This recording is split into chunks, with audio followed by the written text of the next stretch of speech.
बिस्मिल्लाहिर्रहमानिर्रहीम। सायरा आरिफ, उनके हाथ का लिखा हुआ एक बहुत खूबसूरत शाहकार एक बार कहो तुम मेरी हो। शुरू करते हैं।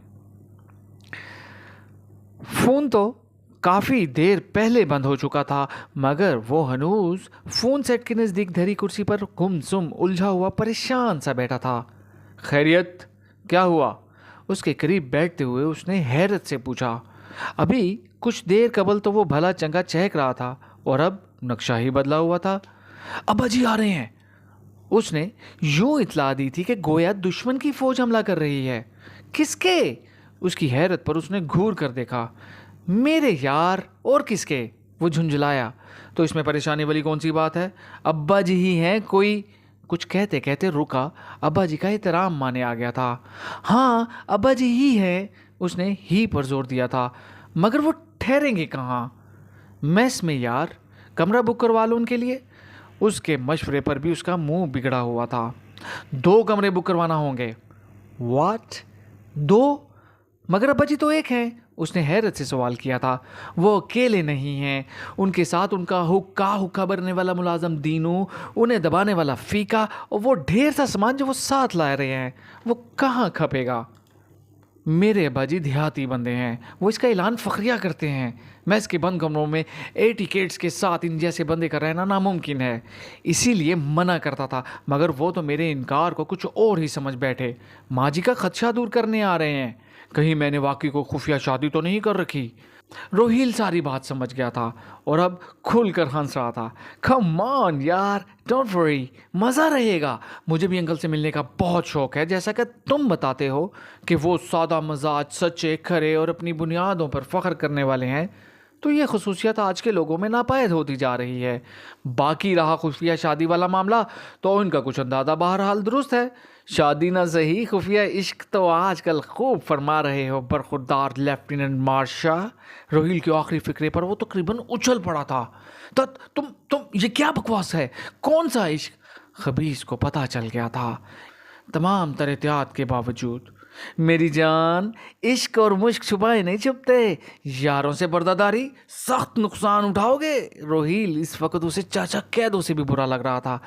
कोई इश्क विश्क नहीं, बस अच्छी लगती है। उसे तो शायद ये मालूम भी नहीं कि एक बेचारा लेफ्टिनेंट रोजाना सुबह मुंह अंधेरे जॉगिंग करने नहीं, बल्कि उसे देखने जाता है। तो इसका शक दुरुस्त था। 2 दिन कबल उसे लगा था जैसे रोहिल भी कहीं गार्डन में मौजूद है, मगर जब वापसी पर उसे इसी हालत में सोता पाया जिसमें छोड़ कर गया था, तो अपना वहम ही समझा। एक बार कहो तुम मेरी हो, एक बार कहो तुम मेरी हो। आजकल इसकी इस आजकल इसकी सीढ़ी पे ये गीत बहुत चल रहा था। रोहिल मज़े से गुनगुना रहा था। उसने थक कर हथियार डाल दिए। जानता है कुछ वो कौन है? नहीं यार, फिलहाल तो उसका कुछ अता पता नहीं चल रहा। 1-2 बार सोचा पीछा करने का, मगर मुनासिब नहीं लगा। खैर, मैं भी उसका अता पता ढूंढ ही लूँगा, इसने अज़म से कहा। तो रोहिल ने मानी खेजी से उसकी तरफ देखा। इसका पता मिल गया तो अपना पता भूल जाएगा बच्चू, उसने खासे पुरसरार अंदाज में अगरचा जेर लब कहा था, मगर हारिस चूक गया था। क्या मतलब? तुम जानते हो उसे? नहीं यार, मुझे क्या पता, मैं तो ऐसे ही कह रहा था। हाँ, वो तुम अब्बा जी की बात कर रहे थे। हारिस को महसूस हुआ था कि वो बात बदल गया है, मगर फिर अब्बा जी की आमद वाले मसले में उलझ गया। अगर अपने कमांडर साहब को पता चल गया कि मेस में हुक्का मौजूद है, तो मेरा तो कोर्ट मार्शल कर देंगे। हारिस का खौफ बचा था। ब्रिगेडियर शौकत हयात सिर्फ नाम के देसी थे, बाकी तो उठने बैठने, खाने पीने, सोने जागने में मुकम्मल विलायती। एक कोर्स के सिलसिले में अमेरिका गए तो गोरी पसंद आ गई। शादी करके आए तो मज़ीद गोरे हो चुके थे। पहली बीवी ख़ानदानी थी, सीधी सादी 5 जमातें पास देहातन। सारी उम्र वो गांव में रही थी, अब भी गांव में ही रहती थी। इनकी एक ही बेटी थी, दूसरी बेगम से 2 बेटे थे। दोनों के अंदाज़े फ़िक्र में ज़मीन व आसमान का फ़र्क था। वो इतनी तेज़ नहीं चल सकती थी कि ब्रिगेडियर साहब का साथ दे सकती। आहिस्ता चलना ब्रिगेडियर साहब के मिजाज के खिलाफ था, लिहाजा उन्होंने तकदीर का लिखा समझकर बखुशी उन्हें गोरी के हवाले कर दिया और खुद अपनी बेटी में मगन हो गई थी। तुम इतने परेशान मत हो, संभाल लेंगे। आने तो दो अब्बा जी को, उठो, मुंह पर 12 बज रहे हैं, चलो बाजार का चक्कर लगाएं। हारिस ने रोहिल के ताने पर उसे एक मुक्का रसीद किया और सर झटक कर साथ हो लिया। शाम तक ये बात सारे मेस को मालूम हो चुकी थी कि लेफ्टिनेंट हारिस के अब्बा जी आ रहे हैं। स्क्वैश कोर्ट में 2IC मेजर रफ़ीक मिले। How are you young man? वो हंसते हुए मुस्कुराते रहते थे। फाइन सर, तुम्हारे अब्बा जी आ रहे हैं? उन्होंने बगौर उसे देखा था। जी सर, अब्बा जी का नाम भी गोया वर्ल्ड ट्रेड सेंटर पर धमाके जितनी बड़ी खबर बन गया था। वो हुक्का भी पीते हैं? 2IC ने अब के कुछ सरगोशियाना राजदारी से पूछा था। खबीस कमीना, मना किया था घटिया इंसान को, मगर उसने दिल में हज़ारों लानते रोहिल पे भेजी। जी जी, यस सर। वो दरअसल हकला कर वजाहत करने वाला था कि उन्होंने हाथ उठाकर बोलने से मना कर दिया। यंग मैन, डरो मत, तुम्हारे अब्बा जी आएंगे तो मैं हुक्का पीने आऊँगा। सर आप मारे हैरत के वो बेहोश होने वाला था। सिगार पीने वाले मेजर रफ़ीक और हुक्का? कम ऑन यार, हम सब पेंडू हैं, असली पेंडू। बस ये तो ऐसी ही मसनूई शोशा है। अपने अब्बा जी दादा जान का हुक्का भरते हुए अक्सर कश लगा लेता था, तब से वो जायका नहीं भूला। ओके, जल्द मुलाकात होगी। वो बेतकल्लुफ़ हंसने हंसाने वाले इंसान थे। जूनियर भी इसलिए उन्हें बहुत पसंद करते थे। याहू नारा लगाते वो बेहद मुतमिन था। अब कमांडर ब्रिगेडियर साहब का खौफ बहुत हद तक कम हो गया था। 2IC भी तो साथ होंगे, खुद ही संभाल लेंगे उन्हें भी। वो रोहिल के साथ एक बार कहो तुम मेरी हो सुनते हुए हकीकतन खुश था। सफ़ेद बुराक धोती, कलियों वाला खुला सा कुर्ता, कलफदार पगड़ी, चिड़चिड़ाता चमड़े का सुनहरे तिल्ले के काम वाला खुस्सा। अब्बा जी बाजारों से उतरे तो बहुत से लोग ठटक कर पलटे थे। पीछे उनका इंतखाबी निशान हुक्का संभाले दांत निकालता हुआ दीनू और फीका था। अब्बा जी देर तक उसे गले लगाए प्यार करते रहे। इनके इस्तकबाल के लिए इसका रूममेट दोस्त रोहिल, लेफ्टिनेंट राशिद, काशिफ और कैप्टन तलहा भी मौजूद थे। अब वो इनसे मिल रहे थे और उसकी नज़रें जीप से निकलते सामान पर थीं। छोटे बड़े मुख्तलिफ साइज़ के डब्बे, थैले, घी का कनस्तर। अब्बा जी, ये सब क्या है? मैंने आपको मना किया था कुछ भी नहीं लाना। वो खुफकी से उन्हें देखते हुए बोलने लगा। पुत्र जी, मैं कुछ नहीं लाया, ये सब तेरी माँ ने दिया है। ये देसी घी का कनस्तर, पंजीरी, सूजी का हलवा, दाल का हलवा, गाजर का हलवा, सत्तू, शक्कर। कहती थी शक्कर के शरबत में सत्तू डालकर मेरा बेटा पिएगा तो गर्मी में फ़ायदा होगा। ये थोड़े से गन्ने बच्चों के लिए। थोड़े से गन्ने बहुत बड़े गठरे की सूरत में बंधे पड़े थे।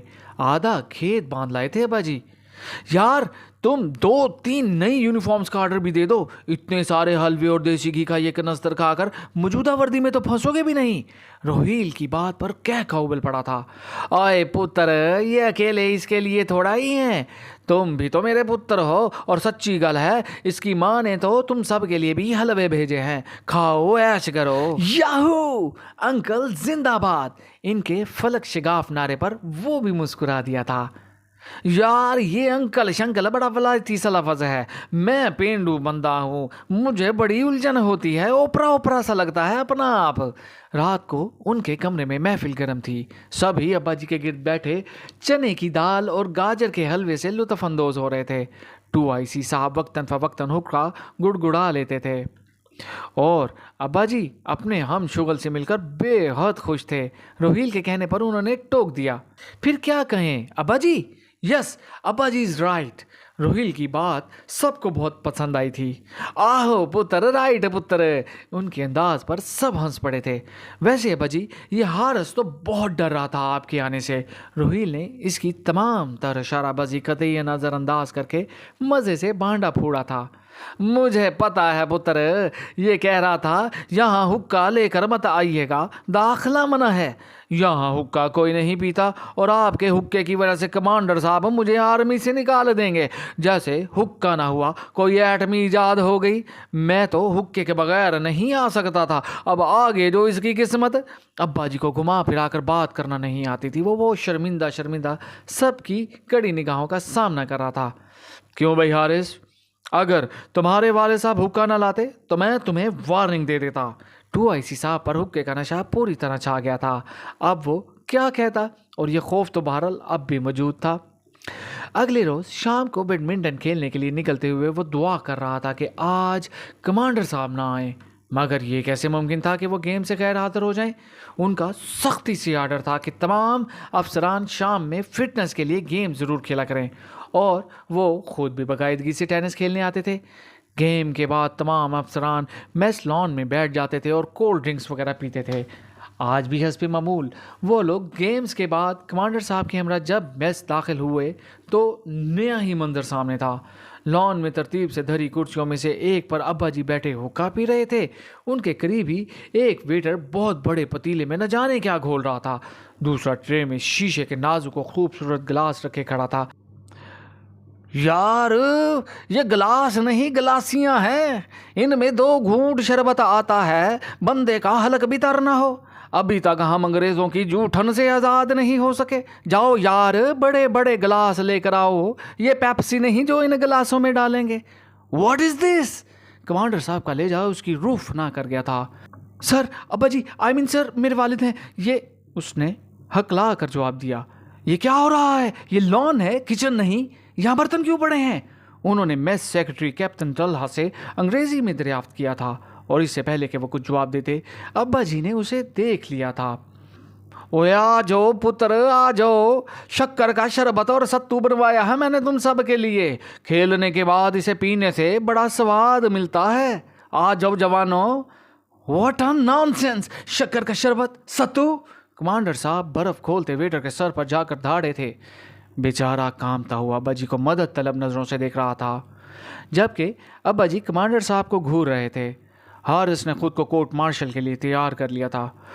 ओए शौके, तू शौकत है ना? चाचा हयात मोहम्मद का छोटा बेटा शौकी निक्कर वाला। अब्बा जी अपनी पहचान पर खुशी से चिल्ला उठे, जबकि कमांडर साहब इस तखातब पर 2 फुट उछल पड़े थे। वो सब भी चूक गए थे। हारिस ने आंखें बंद करके आयतल कुर्सी पढ़ना शुरू कर दी। अब्बा जी, फौज में कमीशन बहुत मुश्किल से मिलता है, और अब मुझे बोरिया बिस्तर बांधना ही होगा। वो इस होलनाक तसव्वुर से कांप गया था। और तुम शादे हो, शादा बंटे वाला? उनका लहजा हनूस कड़ा और संजीदा था। आहो आहो यार, खूब पहचाना, वाह भाई वाह, मेरा यार, मेरा जमातिया। हारिस की आंखें पट से खुली थी। अब्बा जी और कमांडर साहब गले मिल रहे थे। हैरतनाक मंजर था। ओ पुत्र, ये मेरा यार है, बचपन का बेली। 10 जमातें हमने तहसील के स्कूल से इकट्ठी पढ़ी थी। फिर ये सब लोग शहर शिफ्ट हो गए और मैंने जमींदारी संभाल ली। इसे हम शौकी निक्कर वाला कहते थे। ये बचपन में निक्कर का बड़ा शौकीन था, और लगता है ये शौक अब तक नहीं गया। यार, अब तू बड़ा हो गया है, अपनी उम्र देख, और नेकर पहन कर फिर रहा है। कह के इन सब के अंदर उबल रहे थे, मगर बमुश्किल तमाम खुद पर जब्त कर रखा था। और एक दफ़ा क्या हुआ, कमांडर साहब ने इन पर एक नज़र डाली। ये पेंडू न जाने क्या क्या पोल खोल दे सबके सामने। Okay gentleman's, you may go now. 2 पुराने बेतकल्लुफ़ दोस्त अरसा दराज के बाद मिले थे, तो उन्हें तन्हाई की ज़रूरत थी। ओके सर, 2IC साहब ने टर्न लिया, और शक्कर के शरबत सत्तू पीते हुए टी बार में वो दिल खोल कर इस सूरत हाल को एंजॉय कर रहे थे।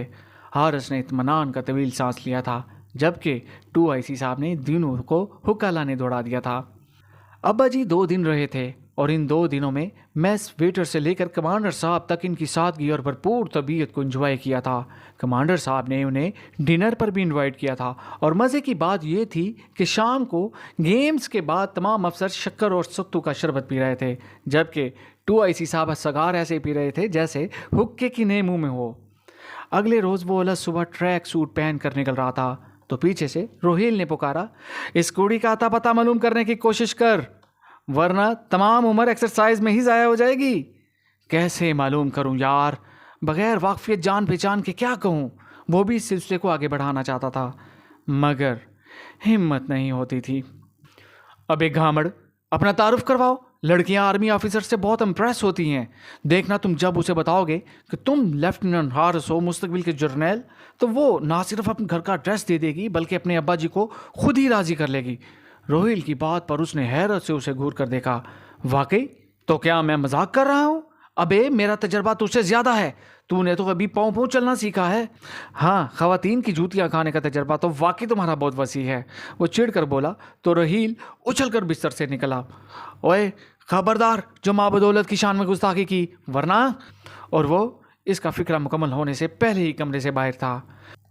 2 दिन के बाद आज उसे देखूंगा। अजीब बात है, अब तक ना मुझे उसका नाम मालूम हुआ है ना आता पता। मुझे ऐसी ही पुरतमाद लड़कियां अच्छी लगती हैं, मगर रोहील भी ठीक कहता है, आखिर कब तक। वो गार्डन का गेट क्रॉस करते हुए सोच रहा था, तो क्या मैं उससे बात करूं? उसने ट्रैक बदला और आहिस्ता आहिस्ता भागने लगा। अगर उसने इंसल्ट कर दी तो? हरगिज़ नहीं, मैं ये बर्दाश्त नहीं करूँगा। सामने से उसके यूनिट अफसर मेजर रेहान आ रहे थे। रुक कर उन्हें सलाम किया। मुतलाशी नज़रें चारों तरफ घूम रही थी। ट्रैक के एंड में वो नज़र आ गई थी। ये इतनी स्लिम स्मार्ट होने के बावजूद रोज़ाना जॉगिंग के लिए आती है।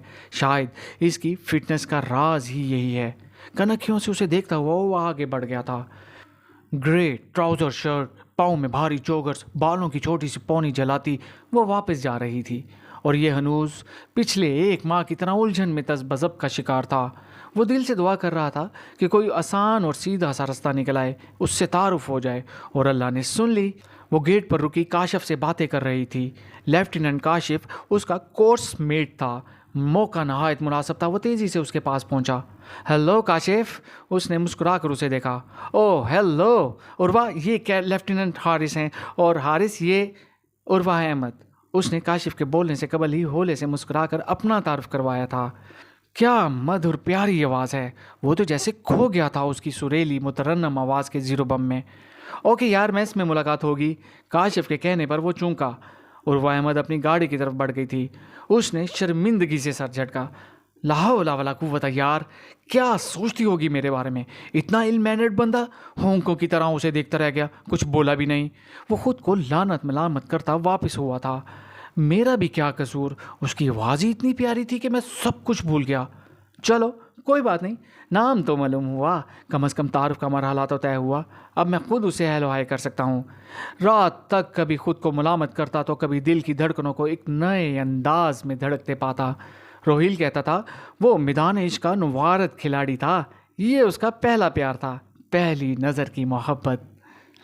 जब सावन बादल छाए हों, जब भागन फूल खिलाए हों, जब चंदा रूप लुटाता हो, जब सूरज धूप नहाता हो, या शाम ने बस्ती घेरी हो, एक बार कहो तुम मेरी हो, एक बार कहो तुम मेरी हो। गुलकार की आवाज़ के साथ साथ वो भी आवाज़ बुलंद गुनगुना रहा था। रोहिल ने मानी खेजी से उसका जायज़ा लिया। इतनी खुशी, इतना तरंग, ज़रूर दाल में कुछ काला था। हाँ तो क्या बातें हुई इस गार्डन वाली परी से तुम्हारी? रोहिल ने संजीदगी से उसके करीब बैठकर पूछा था। बातें नहीं, बात तो कोई नहीं हुई। तीर निशाने पर बैठा था। रोहिल ने बमुश्किल मुस्कुराहट जबत की। अच्छा, तो क्या सिर्फ देखा ही? अब की हारिस ने चौंकते हुए उसे देखा। उसे तो बताया ही नहीं था। फिर जी चाह अपना सर पीट ले, खबीस है तू बड़ा। अपने इस तरह जाहिर हो जाने पर वो खसिया कर हंसा, जबकि रोहिल खुलकर कह के लगा रहा था, बच्चे कहा था ना हमसे पर्दादारी ना किया कर, तू इतने पानी में नहीं है। खैर माफ़ किया, क्या याद करेगा आइंदा। मेरी तौबा कुछ नहीं छुपाऊंगा, उसने फ़ौरन हकीकतन कान पकड़ कर कहा था और फिर तमाम बात उसे बता दी थी। अब इस गोल्डन चांस को मिस मत करना। ये तारुफ नाम से आगे भी बढ़ना चाहिए। इंशाल्लाह ज़रूर बढ़ेगा। वो बेहद पुरुमीद था। रोहिल ने उसकी खुशी को बहू और देखा। चल फिर चाइनीज सूप हो जाए, इसी खुशी में हो जाए। वो फ़ौरन मान गया था। रोहिल ने मेरा यार जिंदाबाद उसका नारा लगाया और तैयार होने भागा। सर जी मुझे छुट्टी भिजवा दें, 3 माह से मैं घर नहीं गया। मेरी माँ बहुत बीमार है सर। यार कैसे भिजवा दूँ? बॉर्डर सिचुएशन का तुम्हें पता है, हमारी यूनिट भी चंद दिनों तक बॉर्डर की तरफ मूव कर जाएगी। छुट्टियां मुकम्मल बंद हैं। मैं खुद 8 माह से घर नहीं गया। वो दोनों बाहर निकले तो कैप्टन तलहा बमाउद्दीन बशीर लॉन में मिल गए। सर फौज की नौकरी ये बहुत मुश्किल है, छुट्टी नहीं मिलती। बशीर का मूड खासा ख़राब था। तुम फौज के सिपाही हो, तुम्हें अपने घर से ज़्यादा अपने मुल्क इस्लाम की फ़िक्र होनी चाहिए, अंडरस्टैंड? कैप्टन तलहा ने उसकी बात पर गुस्से से डांट दिया था। यस सर, उसने अदब से एड़ियाँ बजा दी थी। कल अब्बा जी का फ़ोन आया था, बता रहे थे अम्मा जी बहुत याद कर रही हैं, मुझे बुला रही हैं। हारिस को याद आया, छुट्टी नहीं मिलेगी न है, यूनिट भी इनकरीब मूव कर जाएगी। रोहिल ने बाइक स्टार्ट की। मेरी माँ जी मेरे फ़ौज में आने के सख्त खिलाफ थी। अकलौता पुत्र वो भी फ़ौज में चला जाए। मगर अब्बा जी की ख्वाहिश इस कदर शदीद थी कि वह दिल पर पत्थर रख कर उन्होंने मुझे इजाज़त दी। अब भी जब जाऊँ कहती हैं, पुत्र तू ज़मींदारी संभाल ले, छठ फौज की नौकरी। और अब्बा जी ऐसा लेक्चर देते हैं कि बेचारी तौबा कर जाती हैं। और मेरी तरफ मामला बिल्कुल उलट है। दादा जान फौजी, बड़े ताया चचा आर्मी, सोहेल भाई, अब मैं और बेशुमार कज़न जिनका हिसाब ही नहीं। हमारी तो ख़ानदानी मुलाजमत ही आर्मी है। हमारे यहाँ एक लतीफ़ा बड़ा मशहूर है कि एफएससी के बाद जिस लड़के की शर्ट के बटन खुले देखें, कफ उल्टे हुए और बाल गर्दन तक बढ़े हुए, उसे फ़ौज में भर्ती करवा दो। यानी परवाज से कबल ही पर काट दिए जाते हैं। हारिस ने हंसते हुए कहा। बिल्कुल, वो भी हंस दिया था।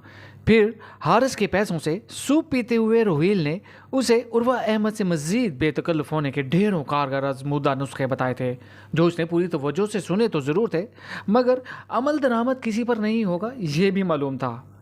वो कई दिनों से वॉक के लिए नहीं आ रही थी। हर रोज़ एक नई उम्मीद लिए वो गार्डन जाता था। शायद आज वो आई हो, आज उससे मुलाकात हो जाए, मगर उसे ना पाकर मायूसी और कोफ्त में मुब्तला हो जाता था। इन चंद दिनों में ही वो इससे खासी शनासाई हासिल कर चुका था। अव्वल रोज़ के तारुफ के बाद वो अजनबी तो नहीं रहे थे ना, इसलिए अगले रोज़ ही उसे देखकर एक दोस्ताना सी मुस्कुराहट हारिस ने उछाली थी और वो भी यकदम ठटक कर रुकी थी। लेफ्टिनेंट हारिस, कल काशिफ ने तारुफ करवाया था ना? इससे पहले कि वो पूछती कौन हो तुम, उसने तेज़ी से उसे याद दहानी कराई थी। वो मुस्कुरा दी थी। मुझे याद है, आप रोज़ाना आती हैं यहाँ। सिलसिला बढ़ाने को कुछ ना कुछ तो बोलना ही था, मगर उसे लगा वो कुछ गलत बोल गया है। उसने बगौर उसे देखा था। आप रोज़ाना देखते तो हैं मुझे यहाँ। बाप रे, यानी मैं उसे जितना लाइलम मासूम समझता हूँ, ये तो। वो शर्मिंदा हो गया। जी, मैं भी रोज़ाना जॉगिंग करने आता हूँ ना। तो वो कुछ देर को रुका। आई नो, ओके, वो संजीदगी से कहकर आगे बढ़ गई थी। इसके वजाहती बयान की ज़रूरत ही पेश नहीं आई थी।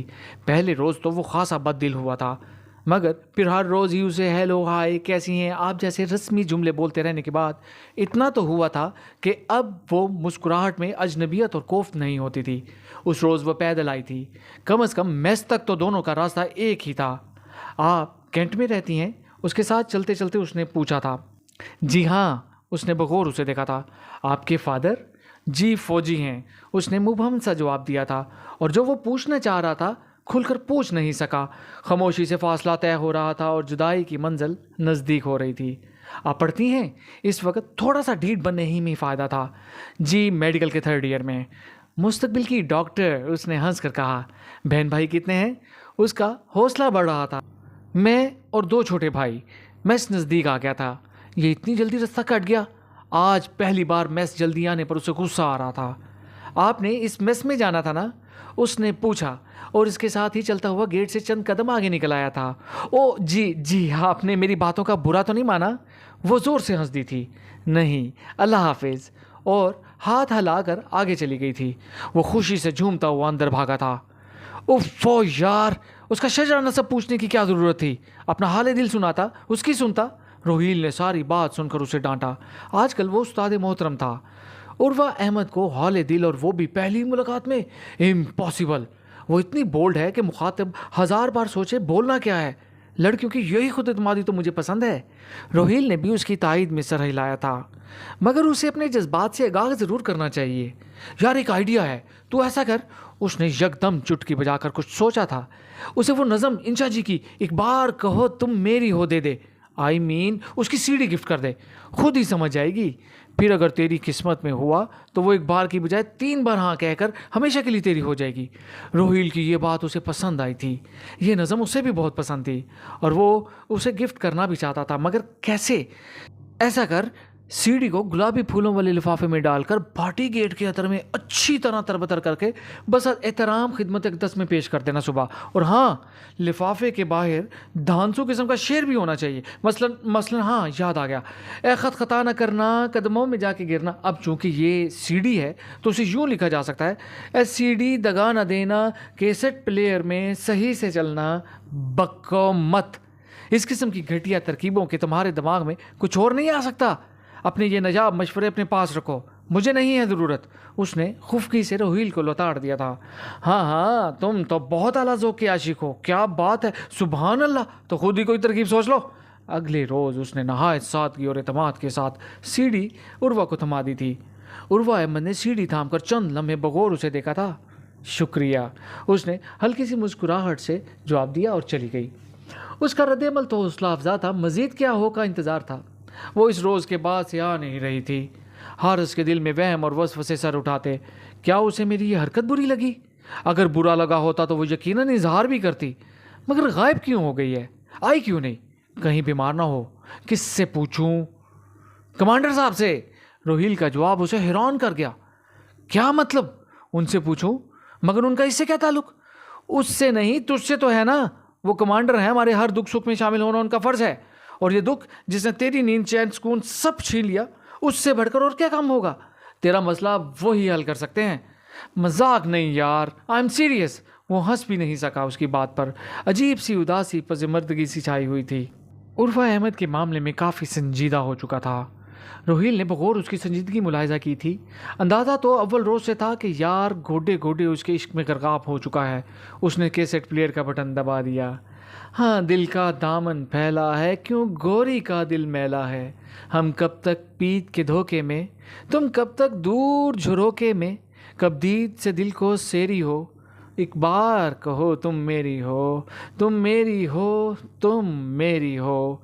वो अब होले होले गुनगुना रहा था। आप बहुत दिनों बाद आई हैं, खैरियत तो थी? उसे देखते ही उसने जिस बेताबाना अंदाज में पूछा था, उर्वा अहमद ठटक सी गई। उसने पलट कर उसे देखा। उसके चेहरे पर कुछ लिखा था, आंखों से कुछ अया था, मगर वो ना तो इस तहरीर को पढ़ना चाहती थी, ना ही इन राजों को जानने की ख्वाहिशमंद थी। मैं गांव गई हुई थी। उसने खुद पर काबू पाया। लहजा नॉर्मल था। गांव? मेरी अम्मी वहाँ रहती हैं, बीमार थीं, इसलिए मैं उनके पास एक हफ्ते के लिए ठहर गई थी। ओह, तो अब कैसी तबीयत है उनकी? बेहतर हैं, उसने मुख्तसरन जवाब दिया था। अब क्या बोलूं? बोझल सी बेनाम खामोशी उनके दरमियान उतर आई थी। उसे लगा सुबह का ये मलगजा सा उजाला शाम के धुंधले अंधेरे में बदल गया है। ये इतनी खामोश क्यों है? आपने वो नज़म सुनी? घबरा कर वो पूछ बैठा। हाँ, बहुत अच्छी नज़म है, मेरे पास पहले से इसकी सीडी मौजूद थी। मुझे भी ये नज़म बहुत पसंद है। इस इत्तला की कोई ज़रूरत तो नहीं थी, मगर ये अजनबियत वाला अंदाज उसे सख्त बुरा लग रहा था। सो बोले गया बिना सोचे समझे। कुछ दिनों से मौसम भी खासा तब्दील हो गया है। जी, उसके माथे पर पसीने के कतरे चमक रहे थे और गर्दन पर पोनी से निकले हुए छोटे छोटे बाल चिपक गए थे। इस दफ़ा गर्मी बहुत जल्दी शुरू हो गई है और ज़्यादा देर तक रहेगी। क्या ख्याल है? जी, वाकई गर्मी तो है। आज उसने सिर्फ 2 ही चक्कर लगाए थे। अब गेट की तरफ जा रही थी। आप आज जल्दी जा रही हैं? मेरे सेमेस्टर्स हो रहे हैं, स्टडी से इतना ही टाइम निकाल सकती हूँ, और मेडिकल तो टफ भी बहुत है। वो फ़ौरन उससे मुतफिक हो गया था। जी, अब मुझे इजाज़त। वो जाने को तैयार थी। ओह श्योर, कल तक के लिए खुदा हाफिज़। उसके रास्ते से हटा और वो करीब से गुजर गई। ऑफिस पहुंचा तो एक बहुत अच्छी खबर मुंतज़िर थी। कैप्टन तलहा ने फ़ोन पर बताया कि वो lieutenant to captain promotion exam में पास हो गया है। उसी वक्त रोहिल और काशिफ के भी फ़ोन आ गए। वो लोग भी एग्ज़ाम्स क्लियर कर गए थे। इस खुशी को मिलकर सेलिब्रेट करने के प्रोग्राम बनाते हुए कितनी ही दफ़ा उसके दिल में ख्वाहिश उभरी थी कि वो उर्वा अहमद को भी इस खुशी में शरीक कर सकता। रात को फ़ोन पर अब्बा जी को ये खबर सुनाई। वो बहुत खुश हुए थे। बेटा एक सीढ़ी और ऊपर आ गया था। माँ जी ने ढेरों दुआओं के साथ घर आने की पुरजोर तकीद की थी। अगले रोज़ वो अपने रूटीन टाइम से बहुत पहले ही गार्डन पहुंच गया था। अच्छा खासा अंधेरा था, न बंदा न बंदे की ज़ात। अपनी जल्दबाजी पर हंसी भी आई। बेंच पर कितनी ही देर बैठा रहा। रात की तारीकी आहिस्ता आहिस्ता सुबह की सफ़ेदी में ढल रही थी। दरख्तों की झूमती टहनी और परिंदों की चहचहाट, एक सुकून परवर बोलती हुई खामोशी, वो तो जैसे इस माहौल में गुम ही हो गया था। लंबे लंबे सांस लेते हुए ताज़ा मुअत्तर और आलूदगी से पाक हवा फेफड़ों में भरी। वो जब भी गांव जाता था, अब्बा जी सुबह सवेरे फजर की नमाज के बाद उसे लेकर खेतों में निकल जाते थे। दूर दूर तक फैली सब्ज़ी की चादर आंखों को तरावट और सुकून देती थी। खामोश फ़ज़ा में कहीं कहीं बैलों के गले में पड़ी घंटियों की आवाज़ सुनाई देती थी। परिंदों की चहचहाट सुबह सुबह इस कदर शोर मचाते थे। ये चिंद परिंद, पुत्र ये शोर नहीं, ये अल्लाह की इबादत कर रहे हैं। सुबह उठकर इंसान, हिवान, जानदार, बेजान सब अपने रब की इबादत करते हैं, और यही हुक्म भी मिला है। मगर इंसान को देखो जिसे रब सोने ने अशरफुल मखलूकात बनाया, वो ही सबसे ज्यादा गफलत में पड़ा सो रहा है। न शुक्र का कलमा, न इतनी ढेर सारी मुफ्त में मिली नेमतों का एहसान। नमाज पढ़ा करो पुत्र, शुक्र किया करो रब सोने का। ये ओहदा, ये इज्जतें सब उसी रब की देन है, बंदा कुछ नहीं, कुछ भी नहीं। जितने दिन गांव में रहता बाकायदगी से मस्जिद में जाकर नमाज पढ़ता, शहर आकर फिर डंडी मार जाता, और अब जब से गार्डन आने लगा था फजर की नमाज बाकायदगी से पढ़ना शुरू कर दी थी। आप खैरियत तो है? वो फितरत के हुस्न और दिलकशी में पूरी तरह मगन था जब उर्वा अहमद की आवाज़ से चूका। जी खैरियत है। कोई ख़ास बात? उसकी खुद से पहले मौजूदगी अजीब लग रही थी। इतनी जल्दी तो वो कभी नहीं आया था। नहीं, बहुत ख़ास तो नहीं है, बस मेरा lieutenant to captain promotion exams clear हो गया है, उसने कुछ शर्मिंदगी से बताया। हद हो गई, मैं तो बच्चों की तरह पास होने का ऐलान करता फिर रहा हूँ। अरे ये ख़ास नहीं, ये तो बहुत ख़ास खबर है, मुबारक हो बहुत बहुत कैप्टन हारिस। उसके मुंह से कैप्टन हारिस कितना अच्छा लग रहा था। उसकी एक मुबारकबाद सब पर भारी थी और वो भी खासी खुश नज़र आ रही थी। कुछ देर कबल जो शर्मिंदगी की कैफियत महसूस हुई वो भी ख़त्म हो गई थी। आज आप मेरे साथ डिनर पर चल सकती हैं? उसके साथ तेज तेज चलते हुए यकदम ही उसने पूछ लिया। वो ठटक कर रुकी, पलटी, फिर बगौर उसे देखा। क्यों? मैं अपनी खुशी आपके साथ शेयर करना चाहता हूँ। वो सोच में पड़ गई थी। आज नहीं, बाबा जान से इजाज़त लेकर कल आपको बताऊंगी। ठीक है, जैसे आपको आसानी हो। कुछ उम्मीद तो बंधी थी, अब कल तक का इंतज़ार की खौफ में मुब्तला रहना मजबूरी बन गई थी, और इंतज़ार करने से उसे हमेशा ही सख्त नफरत थी। इसी बोरियत और बेजारी को ख़त्म करने की खातर वो रोहील के साथ तंबोला खेलने मैस आ गया। बहुत कम ही वो लोग तंबोला में शरीक होते थे। इसमें फैमिलीज़ की दिलचस्पी ज़्यादा होती है, सिर्फ वक्त गुजारी के लिए वो यहाँ मौजूद थे। मेजर जमान अपनी भारी आवाज़ में माइक संभाले कंपेयरिंग कर रहे थे। प्रोग्राम शुरू हुए कुछ देर हुई थी कि उसे बाएं तरफ बैठे हुए काशिफ की आवाज़ सुनाई दी। ओहो यार, लगता है यहाँ तो कोई स्पेशल किस्म का तंबोला अरेंज किया गया है, जो कमांडर साहब की फैमिली भी आई है। कहाँ? उसने मुतलाशी नज़रों से चारों तरफ देखा। यार दाएं तरफ सड़क पर देखो, वो गाड़ी से उतर रहे हैं। उसने गर्दन मोड़ी और फिर जैसे पत्थर का हो गया। ड्राइवर कमांडर साहब की गाड़ी का दरवाज़ा खोले खड़ा था और उसमें से उर्वा अहमद और दो छोटे लड़के उतर रहे थे।